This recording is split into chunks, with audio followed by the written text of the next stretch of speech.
Everyone, hi, this is Mitali. Welcome to evidyarthi.in। चलिए start करते हैं अपने नेक्स्ट क्वेश्चन के साथ। We have question number 6। अब इसमें क्या हमें गिवन है?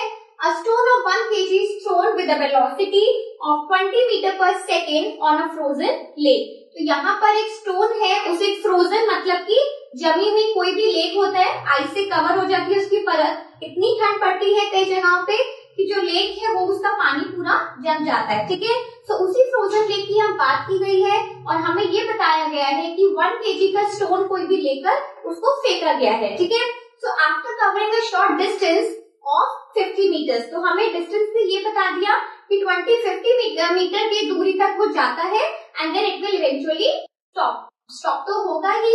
हमें पता है कौन सी फोर्स की वजह से स्टॉप हो रहा है, फ्रिक्शनल फोर्स की वजह से। ठीक है, लेकिन now what we have to find out, we need to find out that frictional force. हमें वही फ्रिक्शनल फोर्स फाइंड आउट करनी है कि जो इस पे हमारे ग्राउंड की तरफ से अप्लाई हुई है, जिसकी वजह से हमारा जो स्टोन है after covering the distance of 50 metre वो स्टॉप हो चुका है। ठीक है, सो आई होप आपको क्वेश्चन की फ्रेमिंग अच्छे से समझ आई है। अब हम क्वेश्चन की तरफ।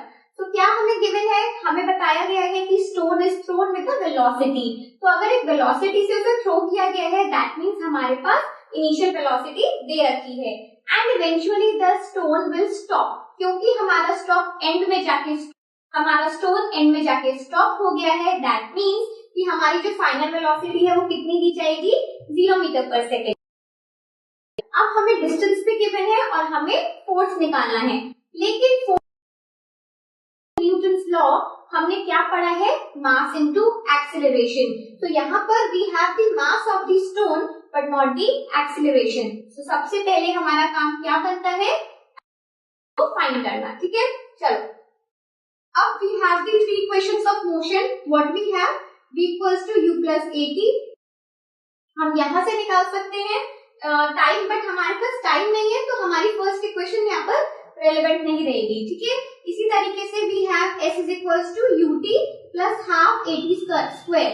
अब यहाँ पर भी आप देखोगे तो t दोनों जगह पे आ रहा है but we don't know the time interval. ठीक है, so if we moving on to the last equation जो हमारे पास थी 2as is equals to v square minus u square। तो ये काफी रेलेवेंट है क्योंकि हमारे पास हमें एक्सेलरेशन फाइंड आउट करना है, distance we know and we also know the final and the initial velocity. ठीक है, तो चलो हम अपनी इसी थर्ड इक्वेशन के साथ प्रोसीड करते हैं। तो हमें सबसे पहले एक्सेलरेशन निकालना है। तो ठीक है, यहीं पर हम अपनी वैल्यूज, आपकी ये 2 इक्वेशंस को आप कट कर सकते हो। We are not going with these first 2 equations. ठीक है, तो यहाँ पे हमारे पास जो रेलेवेंट है वो यही वाली इक्वेशन है, इसी में हम अपनी सारी वैल्यूज को पुट करेंगे। ठीक है, चलो एक्सेलरेशन हमें नहीं पता, we know the distance which is 50 metres, then velocity which is 0 का square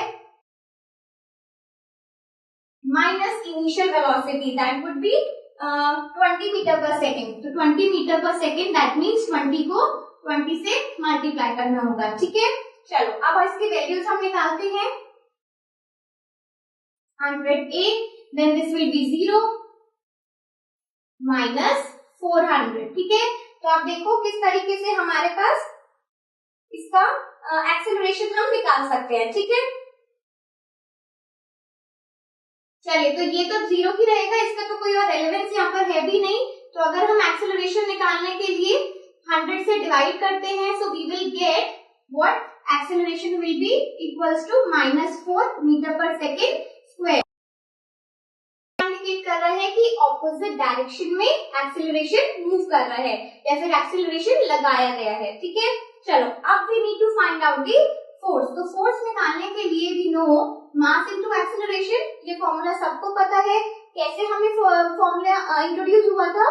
by the Newton second law. ठीक है, चलो अब हम इसे लगा देते हैं, that is 1 kg and acceleration हमारे पास आया है -4 मीटर पर सेकेंड स्क्वायर। तो क्या आ जाएगा ये? -4 न्यूटन।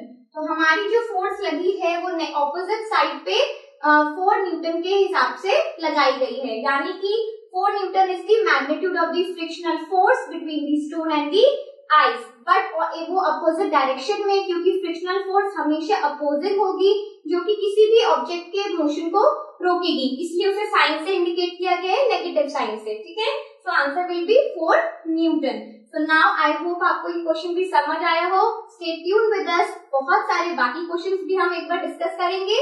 आप टिल देन बाय।